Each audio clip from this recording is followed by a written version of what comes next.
Dinosaur, written by Stephen Llewelyn and performed by Chris Barrie. Don't forget to like this video, subscribe to the channel, and click the notification bell to keep up to date with the latest installments.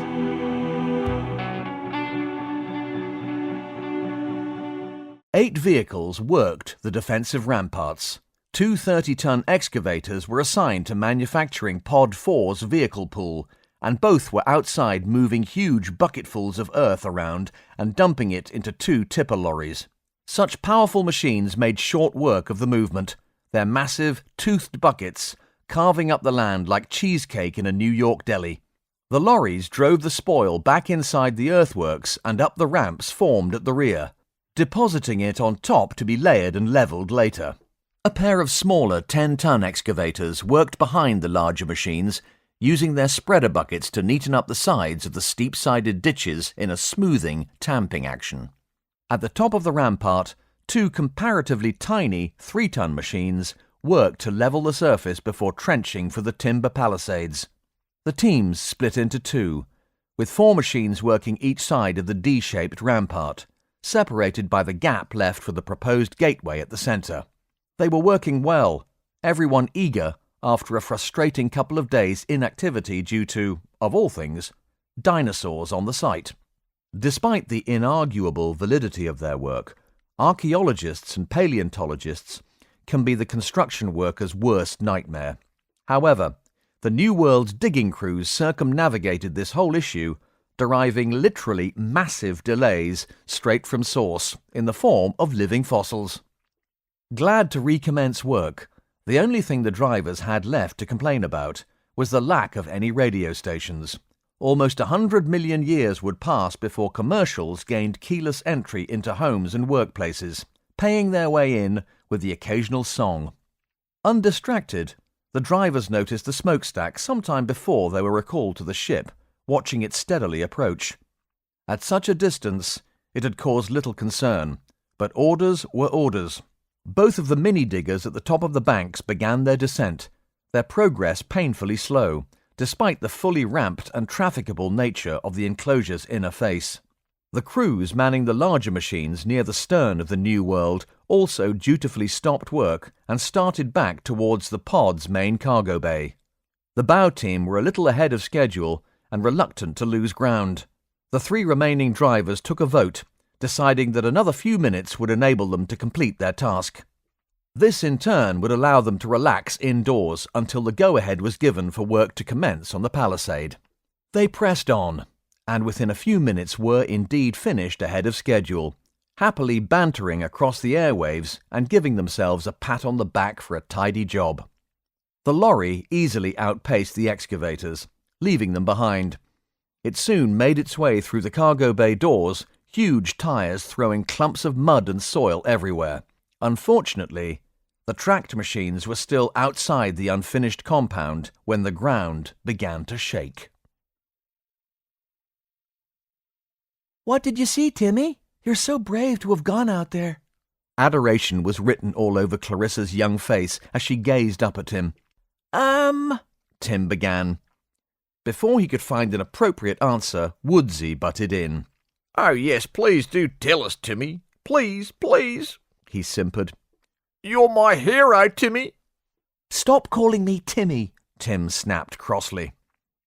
"You don't get offended by Clary calling you Timmy," Woodsy bit back. "Everything you say is calculated to offend." Rose let out a bark of laughter. Grinning broadly, Henry prompted, "Come on, Tim, we're dying to know." Tim recounted his flight over Cretaceous Gondwana, describing all of its mysteries and miracles. He talked of the animals he had seen, the huge pterosaurs circling around them whenever they slowed or hovered, the extraordinary beauty of the mountains, and the refracted colours of the waterfalls. Reliving it in his mind, he was numbed by the enormity of all he had experienced and the sheer privilege he had been granted. "I can't believe it," he said finally, almost breathless. "Can't believe what?" asked Rose. Tim shook his head ruefully. "Take your pick. We also found some fossil remains on the ground." "You landed?" asked Woodsy, looking impressed.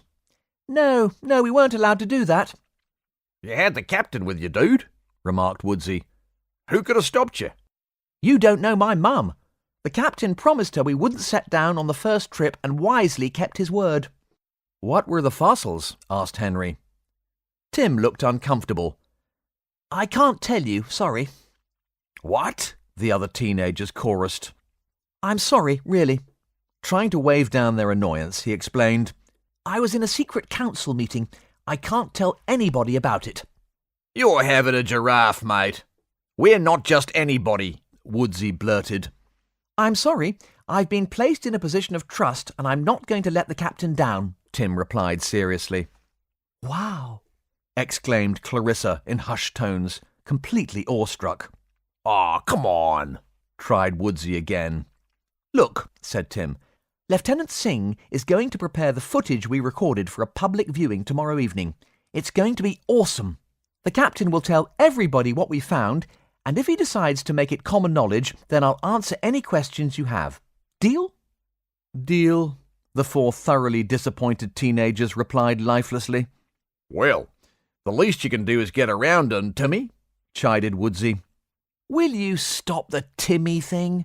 asked Tim wearily, knowing he was wasting his breath. Rose looked thoughtful. "What are we going to buy drinks with when the money runs out?" she asked. "Huh?" asked Henry. "Well, it's not like we can make or earn any more, is it? How will we buy things?" Rose asked again.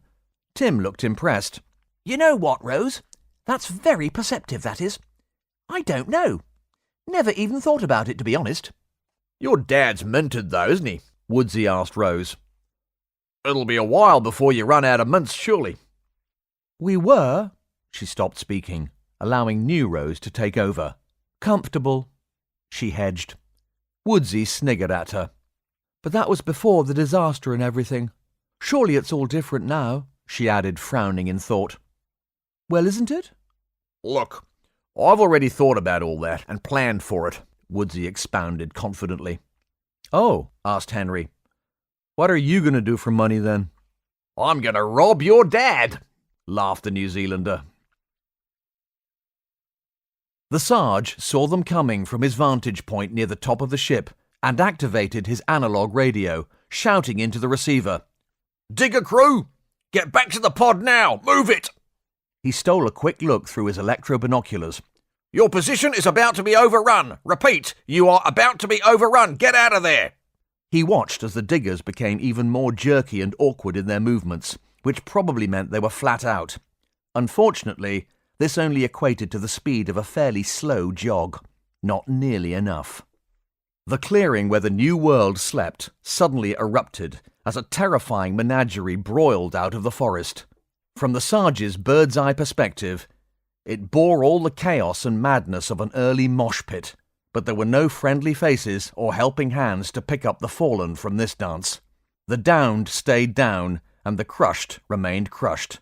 As creatures of all shapes and sizes barged their way into the clearing, the noise was almost stupefying, with every individual battling frantically to place as much distance as possible between themselves and the oldest of all enemies, fire. The stampede broke about the enormous edifice of the ship like a heavy tide, a forced divergence around the world of man.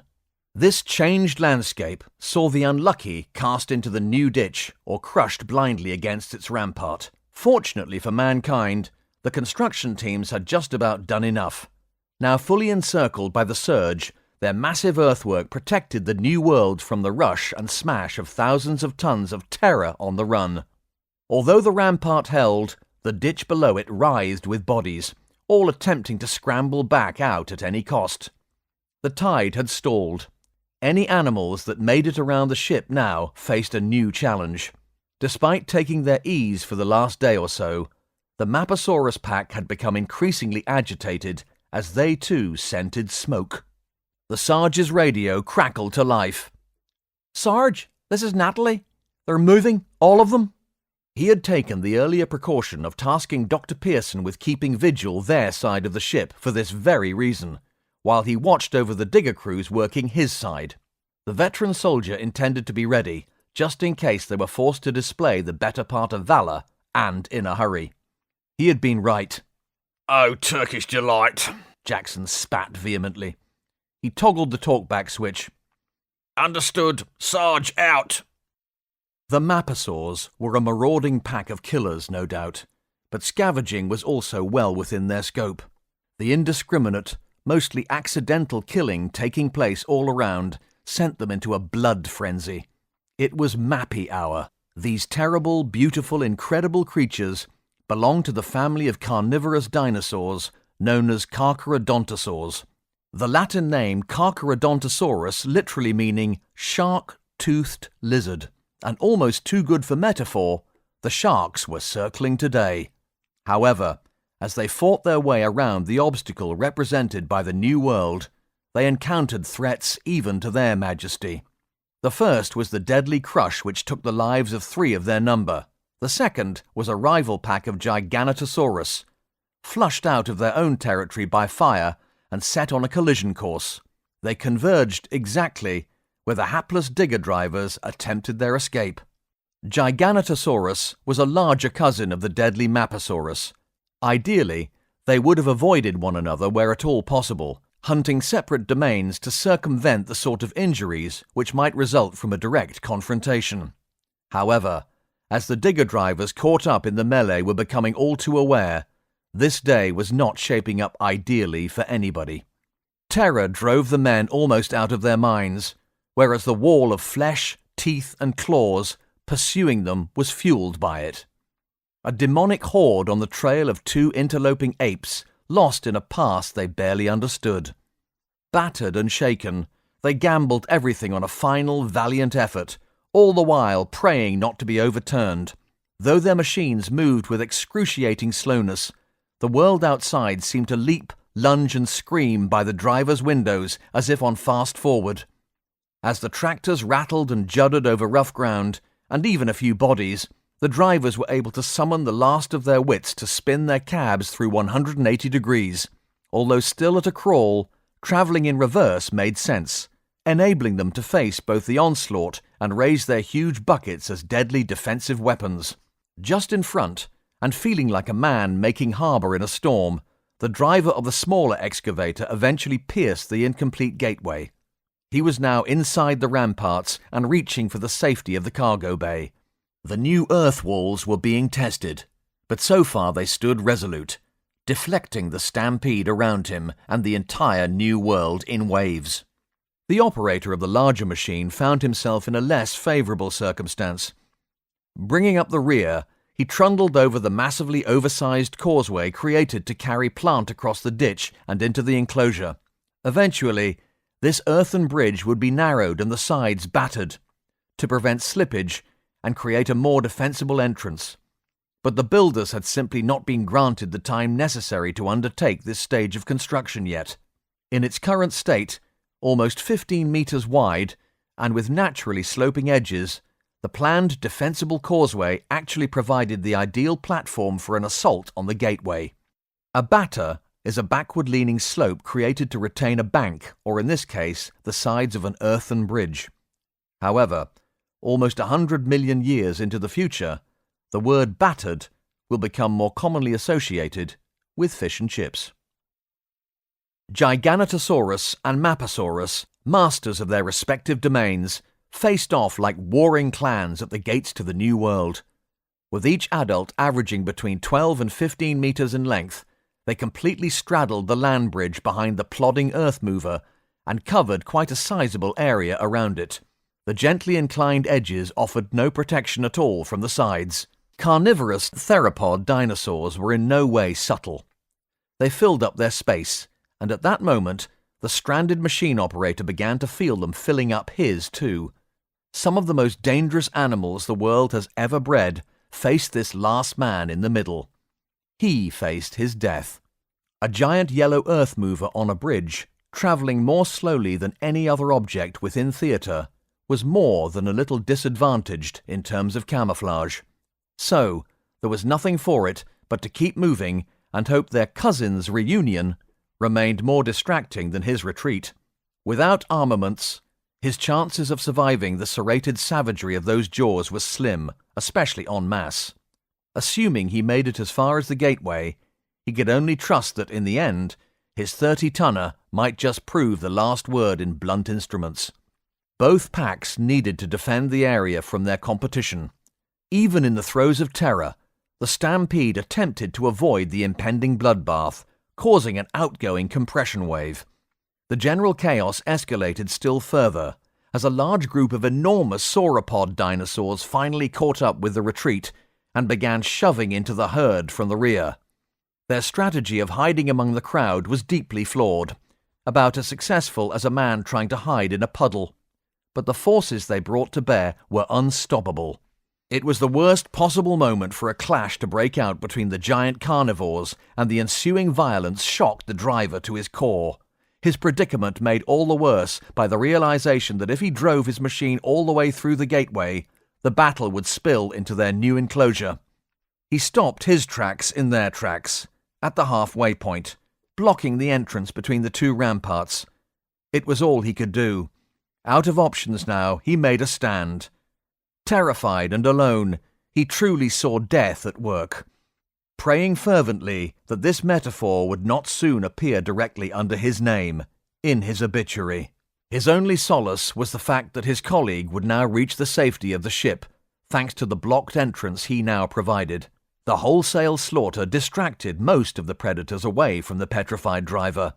However, there still remained enough animals at the sides of the engagement to press a partial attack on the monstrous, bright yellow invader, with a view to cracking open the tempting snack inside.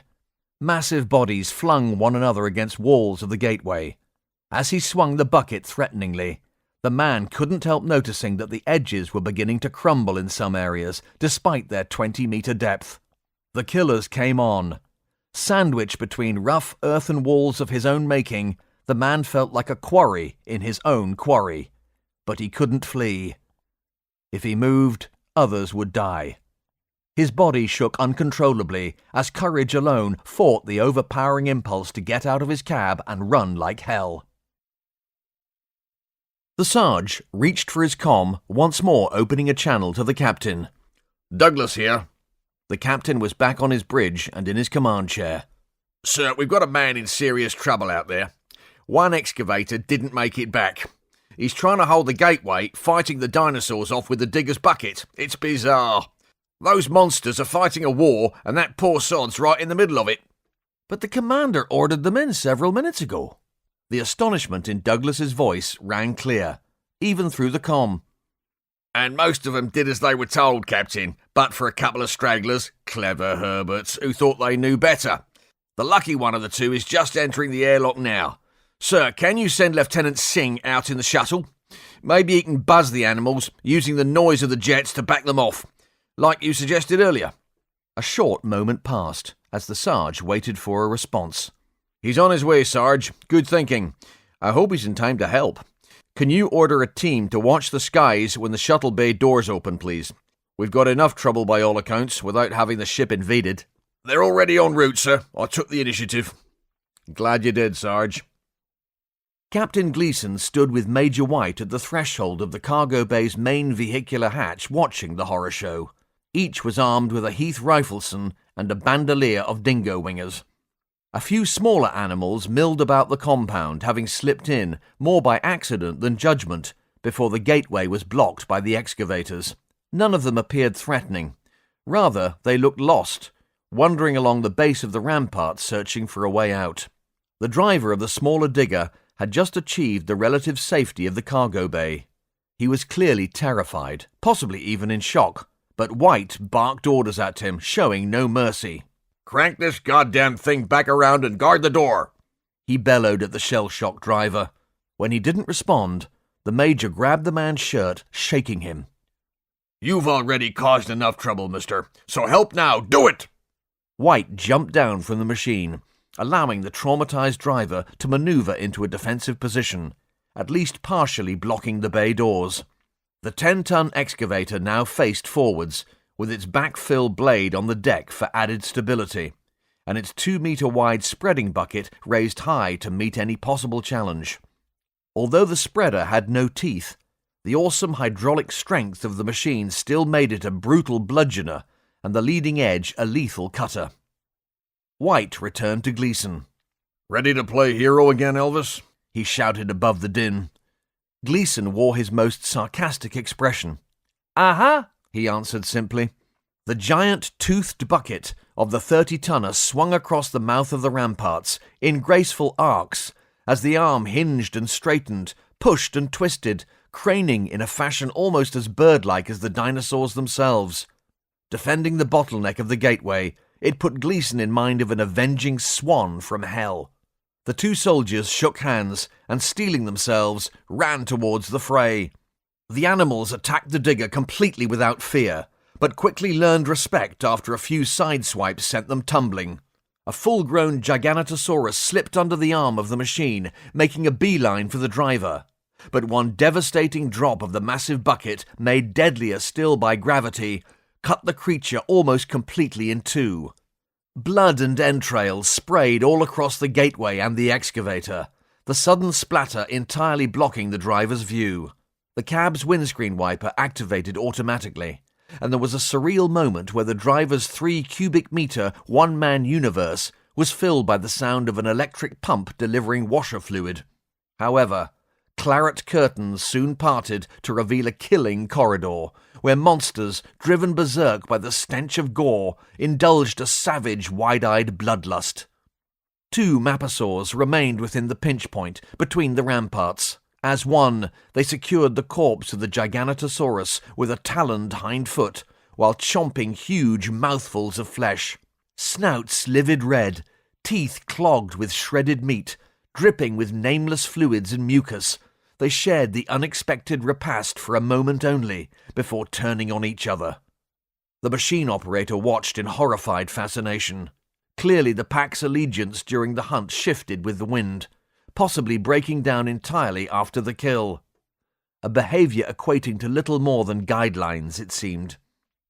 Regaining his senses, he backed his machine away a little further. He stayed within the 20-meter-long gateway, but creeping even a few meters back towards the new world made him feel better. Outside the man-made enclosure on the land bridge, much of the fire appeared to be leaving the greater skirmish. Both sides seemed to sense the threat of mutually assured destruction and began to take a step back. Accepting opportunistic snaps at anything close, the giant theropods slowly retreated into a shouting contest, battle lines redrawn. The Maposaurs outnumbered the Giganotosaurs, but the latter's greater size and strength leveled the playing field, and so the fighting degenerated into a contest of wills and nerve for the spoils. Within the gateway, the brief spat between the Maposaurs came to an abrupt end as one of the animals gave one last roar of indignation before limping away. The victor glutted itself before any others showed an interest in the digger's kill. Despite the sudden surplus, the giant still had a greedy eye for the man, just out of reach inside his hastily reinforced container, becoming emboldened each time the digger came to rest. The operator could only defend from one direction, but against a single adversary this was achievable, especially as the creature was currently the sole beneficiary of an unexpected banquet. If the driver continued to reverse his machine back out of the bottleneck, he would leave the dinosaurs a clear run at the open cargo bay behind his position. Stalemate. He also had another pressing concern. After the big push on the ramparts and all his self-defense diggering, the massive batteries which drove his machine were almost depleted. He breathed deeply, using this lull in combat to contemplate his next move while he wiped sweat from his brow. His name was Red, and he had joined the Mars mission with his younger brother to find excitement. His brother had been on the other crew, the ones smart enough to obey their orders and get back inside the ship. As he pondered his mistake, a pair of adolescent Giganotosaurs stalked cautiously into the gateway. It was clear hunting behavior, and any second the feasting adult Maposaurus would be bound to notice. "You're a bloody drongo," Red cursed himself, returning his hand to the controls quickly. The sudden movement caused a minor draft to circulate around his cab, and for the first time he noticed that the air was beginning to feel lived in. He sniffed his armpit. "Could be worse," he thought. When the crack boom of explosions erupted to either side of him, it nearly was. His hands, holding the control joysticks in a death grip, jumped, sending the bucket up and to the side. The house of the machine spun quickly in a completely unpredictable movement that caught one of the youngsters by surprise, launching him into his packmate. The packmate was so unhappy about it that she attacked the victim back in his face. Other animals were beginning to explore the opposite end of the gateway, and the whole chaos seemed primed to erupt once more, when two men came out of nowhere, running left and right of the heavy machine. They were soldiers, but despite shouting insults at the top of their lungs, they nevertheless appeared impossibly small and fragile, scaled as they were against the blood-spattered earth mover and its huge adversaries. Gleason and White threw small stick grenades at the giants, sending deafening bangs echoing around the narrow gateway. The beasts were certainly spooked by this turn of events. White and Gleason hoped the bangs would scatter them, perhaps even create a stampede in the opposite direction, as one might expect from a herd of cattle. It was 50-50, but luck was not on their side, and their shooing tactics failed. The situation was more akin to wading through a pack of wild dogs than cattle. Kicking out and shouting, one hopes, to cow them, whilst always running the risk of making them angrier still. Ultimately, what really made the situation worse was that these were not dogs. The roar was ear-splitting. As one, they charged. "Wow!" Elvis sang out. "Run!" White bellowed. The giant predators slammed into the excavator. Despite the driver's heroic attempts to stabilize his machine by turning and dropping the bucket, it was too late, and the digger went over with a terrible groan and clang. Still strapped into his harness, Red decided his only choice was to stay put, play dead, and hope Tom Wood's protective cage would save him. As the combined forces of this new super pack scrambled over the stricken earth mover, the two soldiers began what must surely have been a contender for the longest run in history, or prehistory. Gleason looked over his shoulder into a vision from darkest revelation, terrible gnashing of teeth and all. With more than 60 meters still to cover, the monsters bore down on them. Everything changed in a heartbeat, as a sonic blast, so loud it knocked White and Gleason to the ground, reverberated around the enclosure. They rolled onto their backs, expecting the end, only to find themselves looking up at the belly of the shuttle, jet thrusters throttled wide open. All was noise and dust. Something smacked White in the face, and he knocked it reflexively aside before realizing it was a rope. Communication was not possible, so he slapped a piece of it into Gleason's hand, wrapping the piece he had around his wrist. The rope began to rise and rise faster as the ship climbed vertically. In an action somewhere between that of a rope trick and a yo-yo, the two men popped from the top of the dust cloud, coughing heartily into a clear sky. "Bloody lucky that wasn't a diesel!" shouted Gleason, looking down at the toppled digger and trying to distract himself out of his panic. "Why?" White shouted back. "Would it have exploded?" "No," drawled the Australian. "He's turned it over, mate. He'd have never got it going again." White's response to this invaluable titbit was lost, however, because at that moment they were both hauled through the cargo hatch of the craft. White's men simply grabbed them by whatever they could reach, launching the pair quite unceremoniously into the hold behind them. Considering the alternative fate they had avoided by a hair's breadth, the officers were not overly put out by this rough treatment. One of the men shouted above the engine noise. "Just the two of you, sir?" White and Gleason glanced at one another before looking down from the hatch. "The driver's still in the middle of all that," yelled Gleason. All four men now peered through the dust at the turmoil below them, dismayed. "There's nothing we can do," acknowledged White sadly. "We'll lose the whole ship if we go down there." Gleason's colour drained. "The ship?" he shouted. White caught on immediately and turned to his men. "Call the pilot and get him to order the pod cargo hatch closed." The driver of the small digger remained on guard at the threshold of the pod's main doors. He saw his workmate's machine go over and the running soldiers fall. As the deafening sound of powerful jet engines filled the enclosure, his view was obscured by a blinding dust cloud, and out of that dust came the attack. A young adult Maposaurus burst past the digger before the man at the controls could react. A soldier standing in the path of the creature screamed, a scream which cut off almost immediately. Feeling like he was in a dream state, his movement slowed. The operator turned his machine in an attempt to bat the animal away. Unfortunately, this only propelled the creature at even greater speed in the direction it had already decided to take. News of the emergency had spread quickly, and temporary security personnel, recalled to service, were approaching from all sides to prop up the established team.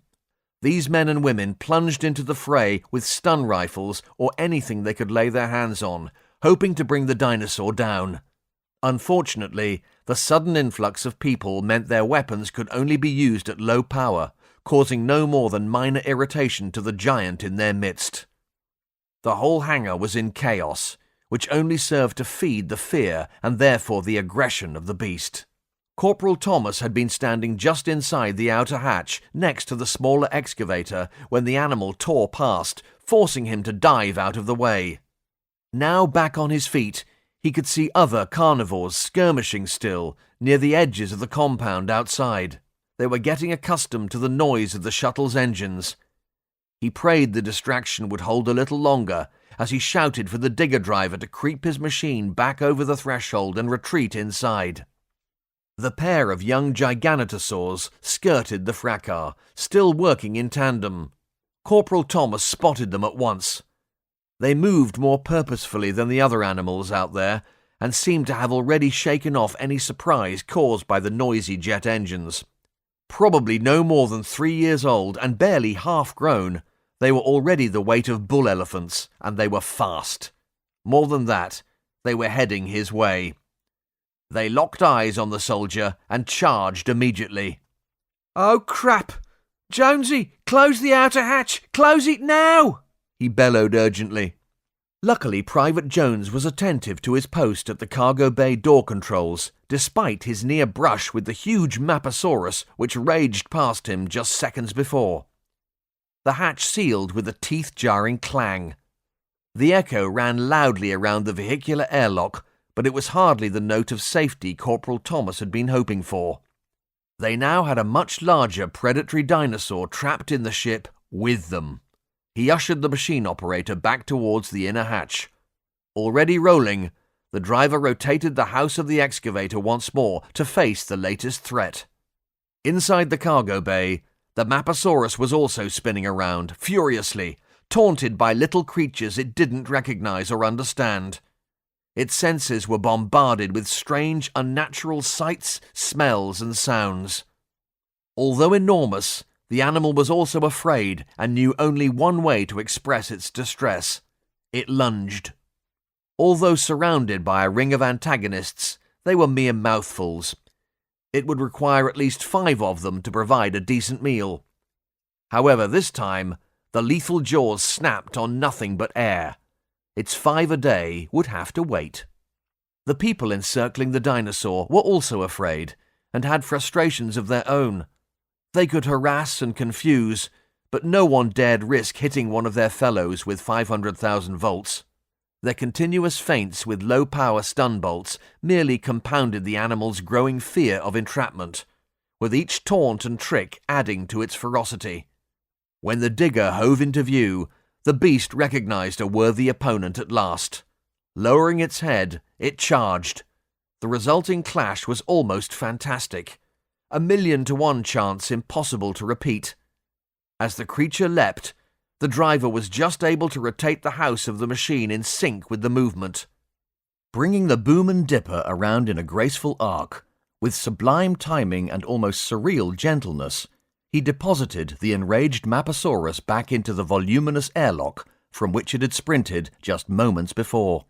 Akin to kicking out time on a crisp December evening, the dinosaur skated across the metal deck like a drunk on ice, swaying and flailing but somehow keeping its feet, all the while roaring in fury. The considerable force of its own momentum slammed it hard against the closed outer hatch, stunning it momentarily. "Shut the inner hatch!" someone screamed. "I'm doing it, I am!" Jones bawled in reply. The Maposaurus rallied, turning to take another run at these vexatious little creatures it couldn't quite bring to bay. The digger drove right up to the hatch, the driver swinging the bucket wildly.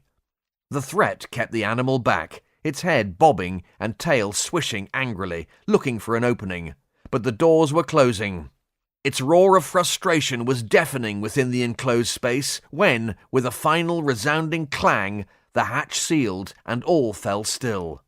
Jones activated the airlock camera, watching the feed on a small screen set into the door controls. The animal paced around its impromptu cell, striking the walls lividly with its tail. "Tidy," the Welshman commented, satisfied. Captain Douglas arrived during the aftermath, jogging over to view Jones's catch. The men watched the caged animal, mesmerized. "Is there any movement from the man still outside in the other machine?" he asked eventually. Jones summoned a separate feed from the external camera above the main hatch. The digger was on its side with no movement around it. "Not that I can see, sir." Douglas shook his head sadly. "Okay, let it go," he said quietly.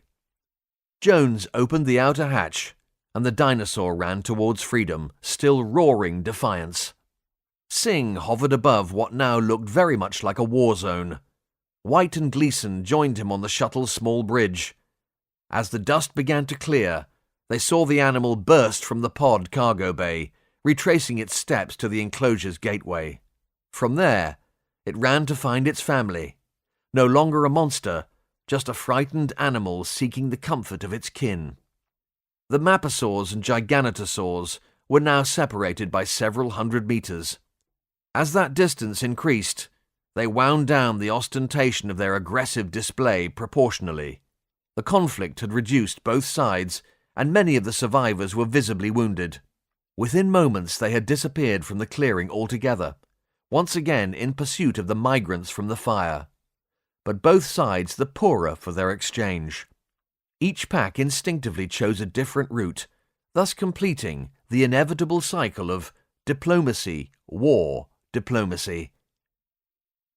Singh shook his head sadly as he viewed the broken remains of so many creatures caught in the wrong place at the wrong time. "What a mess," he said. "And what a waste." He activated the comm. "Sing to the New World." "Jill here, Sandy. Go ahead." "Commander, we're all clear now. Please send out a rescue team quickly. The digger driver may have survived." "Understood. Bring her home, Lieutenant. I'm opening the shuttle bay hatch for you now." Douglas watched in silence as the remains of the fallen soldier were collected from the cargo bay floor. The body parts were wrapped with as much dignity and respect as possible, and removed to the cold storage facility in sick bay, now most definitely a morgue. As the stretcher was lifted, he ordered all servicemen and women to attention, holding his salute until the bearers were gone. Natalie Pearson also waited respectfully for them to leave before approaching the captain. He was facing away from her, so she stepped alongside him, gently touching his elbow. "Dr. Pearson," he acknowledged sadly, "how can I help you?" "I know this is a bad time, Captain," she apologized, "but it can't wait." Douglas took a deep, steadying breath. "Of course, Doctor. Please continue." "We need to send a work crew out there straight away, sir." "Why, Doctor? The digger driver has been retrieved mercifully alive, no less. What else is there to do?" "The bodies, Captain," she said. "They have to be piled and burned, and I'm sorry, sir, but I don't mean tomorrow." "The dead animals?" "Yes, sir. If we leave them, this clearing will be a free buffet for every predator within a 10-mile radius. The smell of fire and charred bodies will also help to keep the animals away." She gave Douglas an intent look. "We must act while those creatures are spooked and on the run from here. They won't be for long." Douglas nodded. "Of course. Thank you for the heads up. I'll get Sergeant Jackson to liaise with Dr. Portree straight away and get a crew on it." When Natalie did not leave, Douglas asked, "Is there something else, Doctor?" "It's a bit unsavoury, Captain." She rubbed her eyes and smiled wearily. "That wasn't a pun. We should perhaps gather some food. In a world of eat or be eaten, it might be wise to use this opportunity and find out what's good and what's not, so to speak." I suggest we select from the herbivores. I should be able to advise the teams out there. No need to risk Tim Norris. Douglas bowed to the logic of the zoologist's proposal and nodded his acceptance. He gave the Sarge his orders and walked over to where Dr. Flanagan checked on the two fortunate digger operators. Flanagan, his arms still in a sling and his head bandaged, turned as he approached. "Captain," he greeted. Douglas stopped, looking the walking wounded doctor up and down, managing a half smile. "Are you the best we had to send?" he asked. Flanagan chuckled. "You can't put me down that easily, James. Just don't ask me for an arm wrestle right now, okay?" Douglas's smile warmed as he patted the doctor on his good shoulder, but faded quickly as he focused his attention on the drivers. "You were ordered to bring your machines back inside. What happened?" he asked coldly. The men looked at one another guiltily, swallowing without speaking. There really was nothing to be said. "We lost a brave soldier today," Douglas tore into them. "His name was Jack Dorset. Remember him. And the next time you get an order from me or my staff, obey." One of the men opened his mouth to speak, but Douglas cut him off. "The only reason you two are not in the brig right now is because what you did afterwards was incredibly brave and selfless. If you hadn't caused this crisis, I'd be pinning a medal on ye. But you did cause it." Regret was plain on the men's faces as they looked down at the deck. "However," he continued, glaring at the driver of the larger machine, which had been turned over, "if you'd bottled it and run, hadn't stood your ground out there, we'd have had an army of those things in here, doubtless losing many lives and probably a significant portion of the pod. It was a brave thing to do. And you," he turned, pointing at the other man, "it was bad enough that we lost Jack, but if you hadn't defended the cargo bay hatch, we may have lost many of these people here to that monster." He took a deep breath. "I can't congratulate you. I simply ask you to remember and learn from this. Everything we do here, every situation we come across can be potentially deadly. One loose cannon deciding to go their own way could bring disaster down on us all. Well, that's all I've got to say. Carry on, Doctor."